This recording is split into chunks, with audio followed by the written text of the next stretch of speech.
Assalamualaikum warahmatullahi wabarakatuh. Salam sejahtera dan salam Malaysia Madani. Dalam era digital yang pesat ini, Kementerian Pendidikan Malaysia terus komited untuk menyediakan pendidikan berkualiti tinggi yang relevan dengan keperluan semasa. Salah satu inisiatif utama kami adalah pelaksanaan Satu Kelas Satu Google Classroom. Google Classroom merupakan platform pembelajaran dalam talian yang membolehkan guru dan murid berinteraksi dengan lebih efektif. Melalui platform ini, guru dapat berkongsi bahan pembelajaran, memberikan tugasan, dan memantau perkembangan murid secara maya. Murid pula dapat mengakses bahan pembelajaran, menghantar tugasan, dan berkolaborasi dengan rakan sekelas dengan mudah.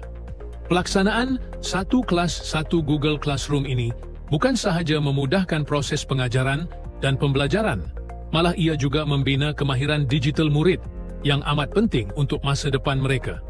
Dengan ini, kita dapat memastikan bahawa murid-murid kita dilengkapi dengan kemahiran yang diperlukan untuk berjaya dalam abad ke-21. Ayuh, bersama-sama kita sokong inisiatif ini dan pastikan setiap kelas di Malaysia mempunyai Google Classroom mereka sendiri. Terima kasih.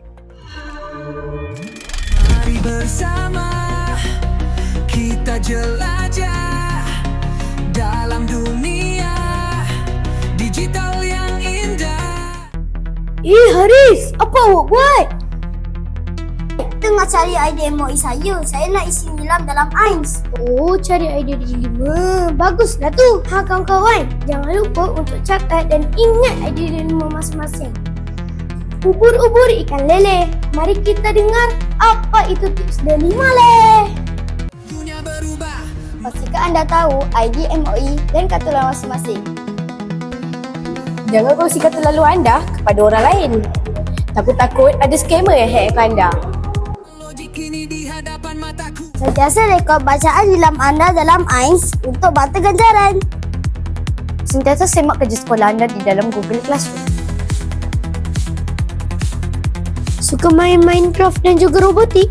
Sertailah pertandingan di dalam D5.